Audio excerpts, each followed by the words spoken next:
राज्यसभा में ऑपरेशन सिंदूर को लेकर बोले विदेश मंत्री एस जयशंकर। कहा, आतंकवाद पर हमने पाकिस्तान को दुनिया के सामने बेनकाब किया। ट्रंप के युद्ध विराम और टैरिफ पर दिए गए बयान पर राहुल गांधी का बयान। कहा, प्रधानमंत्री ने नहीं कहा है कि ट्रंप झूठ बोल रहे हैं, सभी जानते हैं कि वह बोल नहीं पा रहे हैं।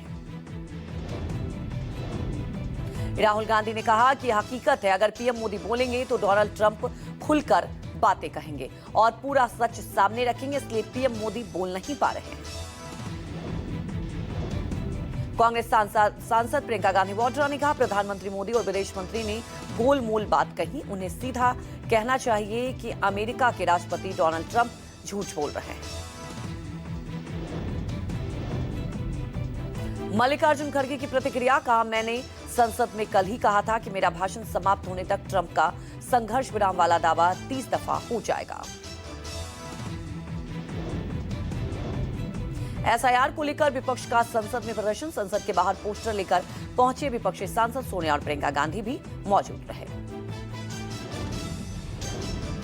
रूस में 8.7 तीव्रता के जोरदार भूकंप से कांपी धरती। भूकंप के बाद कई इलाकों से बड़ी तबाही की खबर। भूकंप के बाद रूस और जापान में सुनामी की चेतावनी जारी की गई है। सुनामी की चेतावनी के कई जगहों पर बजे सायरन। तटीय इलाकों में लोगों को अलर्ट रहने की दी गई सलाह। लोगों को ऊंचे स्थानों पर जाने के लिए कहा गया। इसरो और नासा का ज्वाइंट मिशन निसार आज होगा लॉन्च। आंध्र प्रदेश के श्रीहरिकोटा स्थित सतीश धवन अंतरिक्ष केंद्र से होगी लॉन्चिंग। शाम 5:40 पर GSLV F-16 रॉकेट द्वारा किया जाएगा लॉन्च। इस मिशन का मकसद पृथ्वी के पर्यावरण, प्राकृतिक आपदाओं और अन्य वैश्विक परिवर्तनों की निगरानी करना है।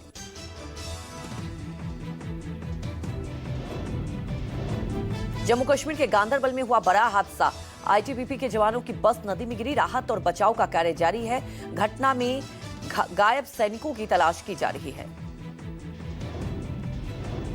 उत्तराखंड के चमोली में एक आर्मी की बस बारिश के कारण अनियंत्रित होकर पहाड़ी से टकराकर पलट गई। बस में 33 आर्मी के जवान थे। हादसे में आर्मी के कई जवान घायल। दिल्ली के नरेला में 10 साल के बेटे के पिता ने गला दबाकर हत्या की। बेटे की हत्या के बाद मौके से फरार हुए पिता। नशे के आदि हत्या आरोपी पिता की तलाश में पुलिस जुटी हुई है। बागपत में पत्नी ने प्रेमी के साथ मिलकर की पति की हत्या। पत्नी और उसके प्रेमी ने पति पर पेट्रोल डालकर जिंदा जलाया। 5 दिन तक इलाज के बाद पीड़ित पति की मौत। हिमाचल प्रदेश के किन्नर कैलाश के रिब्बा गांव में आई बाढ़। पानी का सैलाब और बाढ़ का वीडियो आया सामने। प्रशासन ने फिलहाल यात्रा स्थगित की है।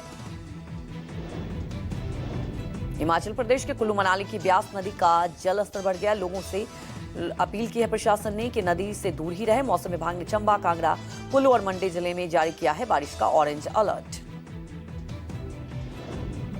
राजस्थान के सवाई माधोपुर में लगातार हो रही मूसलाधार बारिश ने बाढ़ जैसे हालात। जिला मुख्यालय पर भी बरसात से बदतर हो चुकी है स्थिति।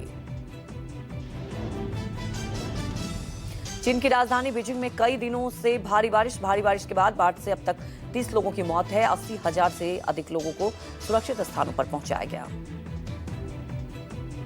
तो देखिए, भारी बारिश के बाद बेहद मुश्किल 30 लोगों की मौत हो गई। हालांकि 80,000 से ज्यादा लोगों को यहां से निकाला जा रहा है सुरक्षित स्थानों पर। और कई ऐसे इलाके हैं जहां पूरा का पूरा इलाका जलमग्न हो चुका है, जिससे लोगों के लिए बेहद मुश्किल हो रहा है। चीन के बीजिंग में भारी बारिश के बाद ये स्थिति बनी हुई है। आप तस्वीरों में भी देख सकते हैं कि कैसे सड़कों पर पानी भर गया है। लोगों के लिए बेहद ही मुश्किल हो रहा है और राहत बचाव काम किया जा रहा है। कई ऐसे इलाके हैं जहां से लोगों को सुरक्षित निकाला जा रहा है। भारी बारिश के चलते 30 लोगों की अब तक मौत भी हो चुकी है।